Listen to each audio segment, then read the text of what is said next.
Hey everyone, and welcome back to the Above Board podcast. Today's conversation is an exciting one for me because I've actually watched several clients and friends of mine start up their own Amazon business over the last few years.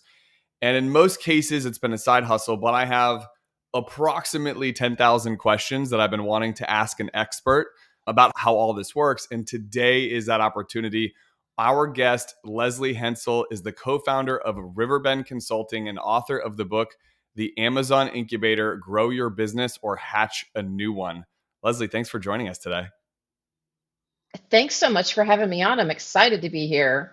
I honestly, I have so many questions, like I said, but let's maybe back up before I do that and give me like a brief origin story. I know you've been doing this since 2010. So how did you get started selling on Amazon?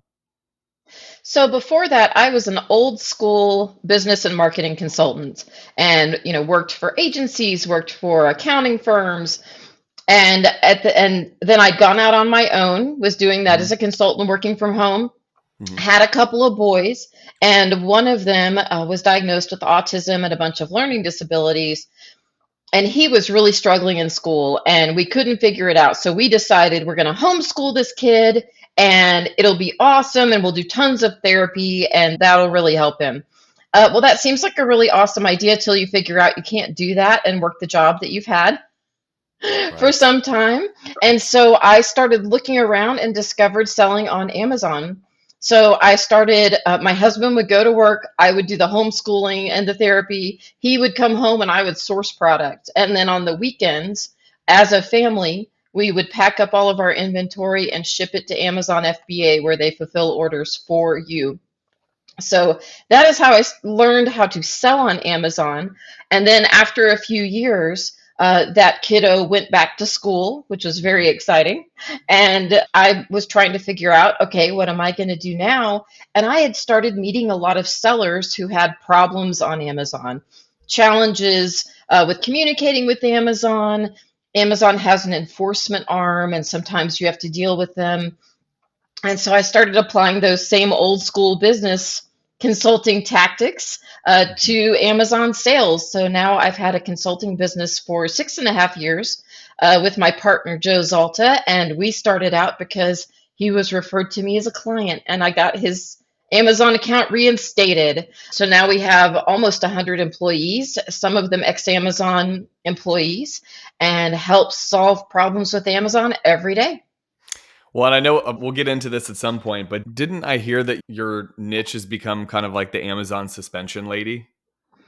Yes, in fact, I will go to a trade show where there's a bunch of sellers, Yeah. and someone will say, "Are you the suspension lady?" I'm like, "I So guess so." Yeah, that guy over there told me go talk to the suspension lady and pointed to you. So sometimes Amazon will suspend seller accounts or suspend yeah. certain items from the platform, and you have to appeal to get those back up. So that's me, the suspension lady. Well, that's a testament to how obviously how long you've been in the business and working with Amazon and being able to coach people. Like when you can niche down that deep and learn the nuances of something like that, you can only do that by working on like in real time working on this stuff. So it's great that you get to coach people on how to navigate all this stuff, but you did this yourself as well. And I'm kind of curious going back to 2010, if you don't mind sharing, like, just I guess I'm curious, like, what were you, just you specifically, and then I'm going to ask what could people be thinking about, but what were you selling items on there that like you were flipping? Did you kind of discover, you've used this term inventory arbitrage before. Is that what you were essentially doing when you started? Yes, and especially back in 2010, Amazon was still the Wild West. You could throw Right. almost anything up there, it would sell. But I did. I started out doing retail arbitrage, and I will still occasionally do that now if I see something juicy enough. And I have a lot of clients who do retail arbitrage as well. So you go Okay. to retail stores near you, you find something that's a great deal. You compare the pricing to the pricing and availability and how many offers are on Amazon. And if it's something you think you can get a good spread, you flip it. And it's amazing that you can still make money that way. You do have to be careful. Sometimes things that are left on the shelf aren't in good condition. It's got Yeah. to be new and pretty, like you would give it to your mom as a present, right? It's got to be really Hmm. pretty, in Hmm. perfect shape. And I really counsel people to stay away from luxury brands, stay away from brands that might not like people flipping their goods. So, if it's a Coach purse, don't go there. If it's got a Disney character on it, maybe not. But there's still a lot of things that's safe to flip. Well, I guess because people aren't going to Amazon for those items. If it's a Coach purse, they're going to directly to Coach or Nordstrom or something like that. And because I'm speaking on behalf of like how I use Amazon, like Right? I don't think of those high ticket items when I think of Amazon either. So what would you say because I definitely get, especially like back in 2010, it was the Wild West, as you said, where it was lawless and you could do a lot of things. But someone listening to this now in Hmm. 2024, and they might have a sense of skepticism. Well, that's great. Like that worked 10 to 15 years ago, but things are different now. It's saturated. People know about it. What would you say to someone that said that to you? What would your reply be? So people do know about it, but Yeah. a lot of people don't sell on the platform anymore for whatever reason. They've cycled out just like you change jobs. Yeah. Also, there is always going to be opportunity for arbitrage because there are always going to be products that you find a great deal. I know people who make millions of dollars a year in revenue flipping products. They actually have teams Amazing. of people who go out to stores and they have a watch list. So they'll say at Walmart, we know there are these 7 deals. Everyone go to your Walmart and find those 7 deals. And they go get them. It's crazy. Term, it is a hard way to run a business because it takes so much hustle and Yeah. physical labor. When I used to do this, I actually started out going to book sales too, like library book sales, buying Yes. used books. That is exhausting. I was hauling boxes, filling up the back of my SUV, pulling them around on a cart at a book sale. It's physically exhausting. So Yeah. over time, a lot of people they start the business with retail arbitrage to get some money in the bank. And then they transition into wholesale distributor relationships, or my very favorite, they find businesses where they live that don't sell their goods online. So, you go to the Chamber of Commerce meeting, you go to the business park that's nearby, and you find these guys who sell great products in your community, but they don't want to learn how to sell online. That's not their gig. And you essentially become the marketer of their products. You buy it at their cheapest wholesale rate. You negotiate to let them give returns. So, in other words, if it doesn't fly on Amazon, you can give it back and get your money back, right? A lot of great businesses have been launched this way, and you are a hero in your community. That's so cool to think about it that way. And I guess, I do financial planning. And so I always tell people like we have to crawl before we can walk and walk before we can run. So in this analogy, yeah, I mean, you're not going to go likely if you're starting this as a side hustle, let's say, you're not going to go straight to wholesaling and buying like 5,000 units of some product. You're going to start doing it the way that you suggested, which is funny because I had a client of mine now still that I work with. There was a time in his life where it was like in the 2005 to 10ish time frame where he was doing the same thing you were doing with the book sales. Like Hmm. he was buying books pennies on the dollar and then flipping them and making 30 to 50K a year in books. And what I learned about this through him and now other clients that I see do this like inventory arbitrage, it's almost like a fun passion too. Like it's fun to find a deal and then find that, hey, I can resell it somewhere else. And I think that's a really cool way to get started. You talk a lot in your book about a blueprint for success for this type of thing. Now, obviously, like we want our listeners to go and grab a copy of your book, so we don't want to give it all away. But can you shed a little bit of light on what that means, or is it kind of in line with what we were just talking about? Absolutely. And you're right. It is like a treasure hunt for Yeah, people yeah, when you're flipping, but it's also like a treasure hunt when you are trying to develop your own private label product or you're doing the wholesale gig. All of that can kind of feel like a treasure hunt. And I just wanted to reiterate that point because if there's anyone listening that you're like a bargain hunter, you really enjoy that. It is a rush to do that on Amazon. It's really fun. I enjoy that. So just saying. So, yes, the book, the Amazon Incubator, the reason I wrote it is because if you go out on Google or YouTube and you put in the search terms, how do I sell on Amazon?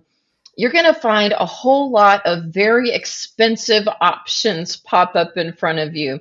So pay $5,000 for my course and you're going to be a millionaire and you're It's going to hard to know have the what to trust. Lamborghini.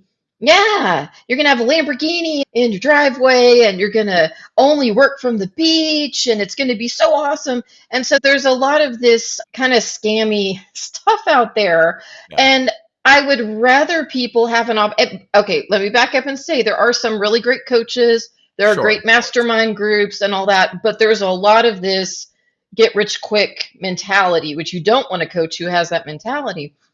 I wanted a cheap option for people, 25 bucks and buy a book, and I can find out if this is for me instead of a $5,000 class. But also, I lay it out very basic step by step. So if you've never owned a business at all, we start all the way back at you got to get your LLC, set up your business bank account, the documents that you need so that you can register your business on Amazon. Goal setting, which is your goals, not a Lamborghini. You might want a Lamborghini, but most people, their goals are I want to retire a year earlier. I want to pay for a great vacation. My kid's going to college. How are we going to pay for it? I want to get rid of debt. That's a big one. Setting your own goals and then deciding how you're going to sell on Amazon to meet those goals and your lifestyle.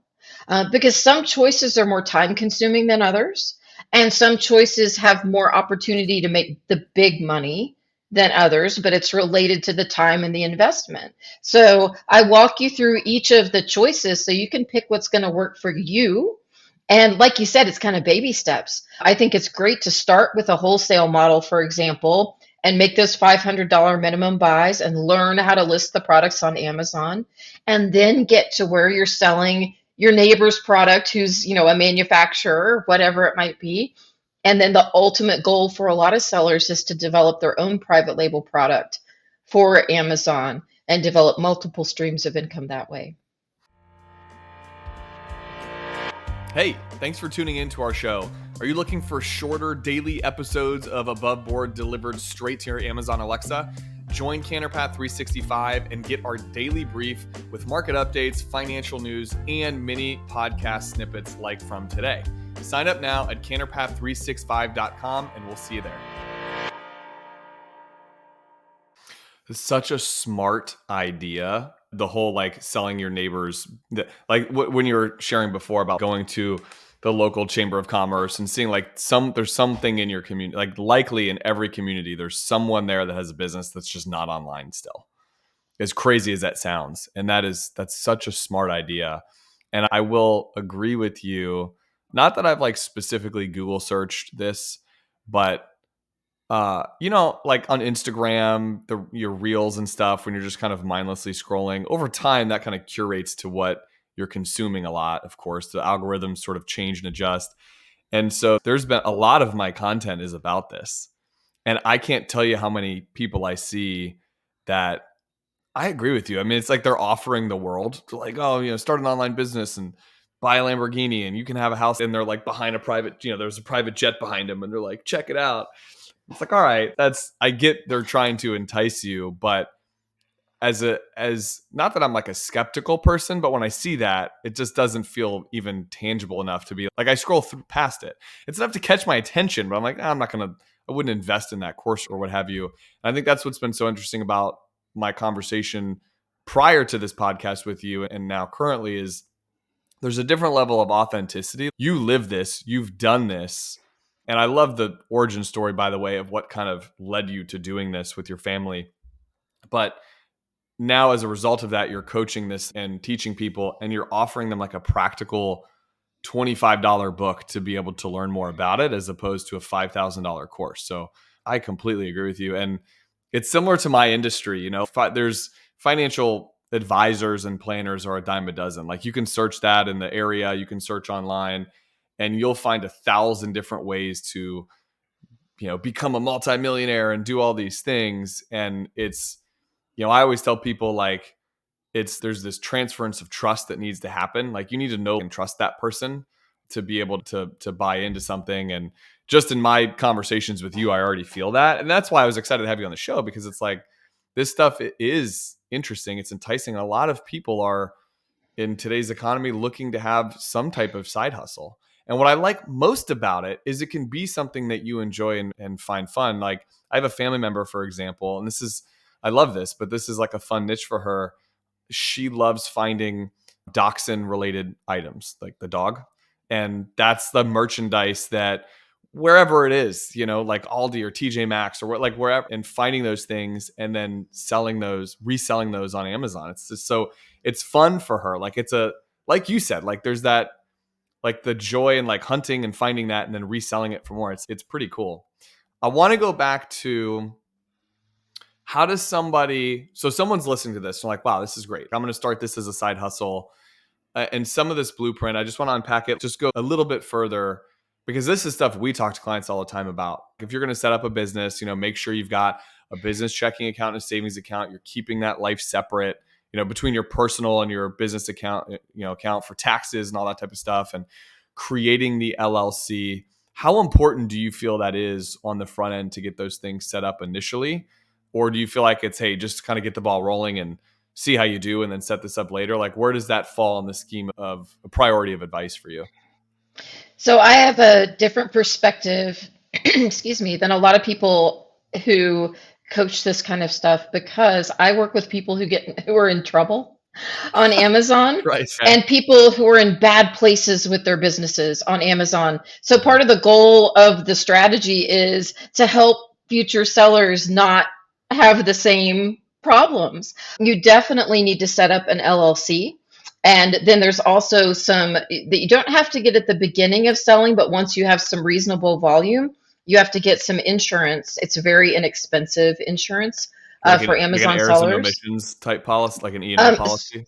So it's product liability related policies, and it's very inexpensive, and you can get it from a lot of places now. It used to be hard to find. So that's really important. You have to have the separate bank account, business bank account, because Amazon requires that for you to even sell now.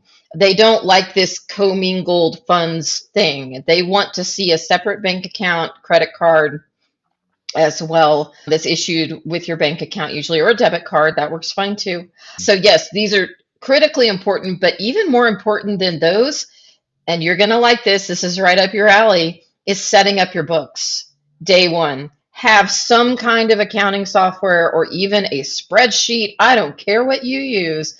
You've got to write down all of your expenses, starting with registering your LLC. Every expense needs to be on there, and I will tell you why. And I know everyone's, oh, I have to do accounting. I don't want to do this after all. First of all, if you're successful, you're going to hire an accountant who's going to do your books for you. You're just going to record the expenses, and they're going to handle it at the end of the year. But secondly, we don't want you working for free. And your time is valuable. Every human being's time is valuable. And whether you want a side hustle or you want to turn this into a full-time business, you have to value your time and make sure you're actually making money. And I have known too many sellers who focus only on top line numbers. They're only looking at sales. They're looking at that revenue figure, and they don't figure in their expenses. And at the end of the year, or in March, they finally do their books because they have to do their books to pay their taxes, and they find out they didn't make any money. And that's heartbreaking to know that you have worked really hard and not made money. So if you have your books that you're balancing every month, that you're closing every month, then you're going to see, okay, it's okay that I'm in the red right now because I just invested in all this inventory and it's going to sell over the next 3 months, but I need to be really careful how much I invest in the next month. You at least have a sense of how you're doing so you don't have any surprises. Also, there's some great tax write-offs that people miss. Like you should track your mileage. And for sellers, that is like the number one expense that they fail to track is mileage. And there's some really cool apps now that if you're on a business run, you just turn it on and it records the miles as you drive around and you turn it off. Super cool. That's really important because if you're sourcing inventory, you're going to meet with wholesalers, you're doing retail arbitrage, you're doing, there's still book sales, whatever you're doing, that's a huge expense, especially with fuel being higher. So you don't want to miss out on these things that are deductions for you and make you actually make a profit at the end of the year. Oh, I have so many things to say, all of which, I mean, I agree with everything you've said. What I find really interesting is, so I live in the land of, okay, we got to prove stuff to the IRS if we're, when you're doing your taxes, and we want to make our life easier, the person doing this, the side hustle or the business. So we want to be able to, keep a separation of church and state, of your business and your personal stuff. So from day one, start tracking it. And I totally agree with you. It could be a Google Sheets, an Excel, download put everything on one debit card or one credit card and download those make it easy for you. It doesn't have to be this complicated. Not that QuickBooks is complicated, but it actually can be confusing when you first set up a chart of accounts and stuff in QuickBooks. It doesn't have to be that complicated to start. Just do some kind of tracking mechanism. But what's really interesting to me is, because I look at that from the point of the IRS and what we need to prove to them and show to them for tax purposes. But there's a whole nother side to this story, which is Amazon's requiring you to have a checking account and a credit card and have that insurance. And so I didn't even realize those types of things. So it makes it that much more important to set all this up. And you're totally right. Like, if someone's going to set this up as they're just doing this as a passion, as a side hustle, there's no reason still not to take advantage of business expenses. And mileage is one of the most missed expenses that I think people just forget about, because, and I can see this world, like the family member, for example, or the client who was doing books for a long time, when he would sell those, it was sort of just this like fun project he would do on weekends. He'd go to like flea markets and go to libraries and stuff. And I don't think for him, it was really, those lines are blurred between, is this personal? This is kind of fun. I'm like doing this for fun. Or is this business? Absolutely could be. Like, you can write those things off. I think that's just so important for people to know. And by the way, and I'm sure you go into the LLC more in the book, but usually I did a presentation yesterday to a group of local realtors, and there was like 30 of them in the room. And many of them have their LLC set up. And so I did a show of hands who has one. The other half of the room didn't. And the conversation I had after the presentation was like just the intimidation factor of setting up an LLC. Like, it feels, or you just, when you hear that, you're like, that's going to be this very overly complicated thing that's going to cost me thousands and thousands of dollars for an attorney to do. And in most cases, it's actually, not to oversimplify, and I'm not going to say it on this podcast, but it's actually not as complicated as meets the eye. Do you agree with that? Yes, and there are lots of services, and yes, you're paying somewhat of a premium if you don't do it yourself, but you can have a service that registers it for you and then even reminds you to do your annual reporting every year. If you're a very busy person who has multiple jobs like me, you've got a family, you got a business, you write a book, you do your side hustle, is it worth the $125 or whatever to have them manage that every year? Absolutely. Also, I loved your cheating version of how to track expenses. I think of it as cheating. It's what I do. Y'all, I buy all my inventory on my business debit card. Yeah. That's really all there is to it. And then my accountant has the login to that bank account, and she just downloads all the transactions at the end of the year and does my books. And I know exactly, I've been doing this so long, I kind of know in my sleep what all of my expenses are and what my sell through is. And so I do a quick back of the napkin every month to make sure I'm okay. But as far as like the formal set of books for my taxes, she can just download those transactions. It's magical. Yeah. It takes all the work off of me. And it almost seems like cheating because I'm not filling out a spreadsheet. I'm not doing QuickBooks. I'm not doing any of that. I just let the magical Fran do it for me. It's all. It's so true though, because I mean, I made this joke to somebody recently, and I don't know, like when a box comes to my house from Amazon, I don't remember what I even ordered until I open it up half the time. And so for me to go back in my expenses and go, oh, 6 months ago, was that Amazon purchase? Like, was that vitamins for my kids, or was that paper supplies for my office? I don't even remember what I ordered a couple of days ago on Amazon, let alone 6 months ago. And so the commingling of those expenses, I mean, it's just such an easy rule for people to say, put it on a separate card or a separate, checking account, and let that let that just work for you. And I read this article that said, and I don't even know if this is, it feels like it might even be underestimating it, but it says like those first few years when you start a business, the average business owner spends like 8 to 12 hours at the end of the year or in March trying to reconcile everything from the prior year because you don't know and you've made it commingled and you made it difficult on yourself. It's like that's an entire day's worth of productivity that like you could be applying to this side hustle. You could be going out and finding inventory arbitrage and doing those things. And so, you know, that's something that we always preach is just the level of organization on the front end pays you dividends later on. It's so important.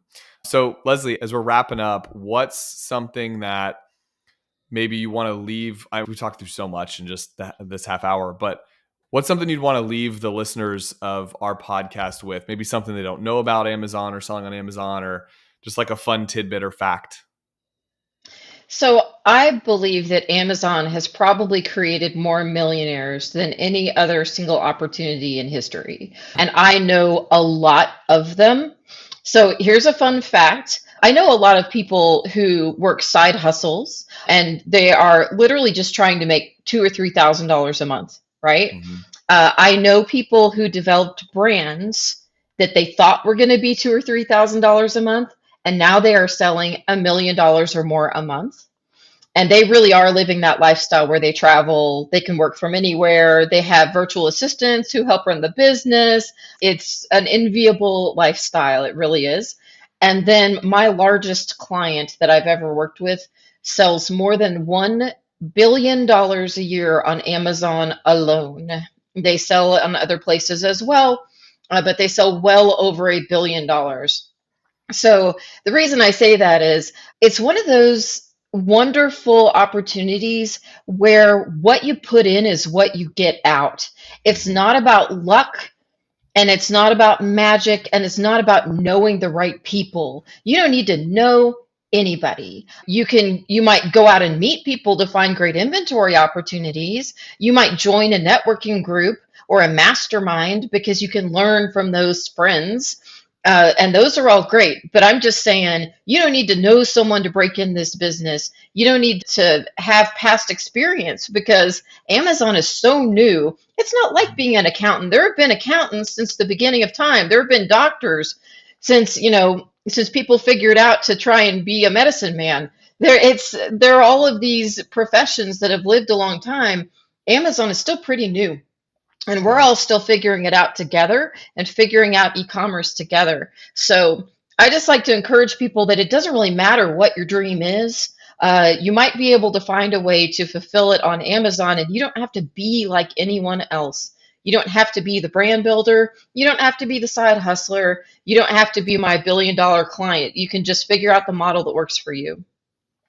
I love that so much because it's just, for me, what that means is it's scalable to whatever you want it to be. You could add virtual assistants and have shoppers going out. You know, that example you said at the beginning of this, where you have a client that has 20 plus people that are going out every day and doing the shopping for them. I mean, you could scale it to that, or this could stay, just you doing a thing and it's fun and you're enjoying it. And that's so cool. That's an amazing way to end the show. And Lesley, this was awesome. I've learned so much. Selfishly, it's one of the reasons I really enjoy doing our show because I get to learn from experts in their field like you in this case about something that I've wanted to ask questions about for years. I think there's so much usefulness that comes from this episode for anyone looking to build an online brand or start a side hustle. And Lesley, I just want to thank you for being on our show. Before we let you go, what is the best way for listeners to find you?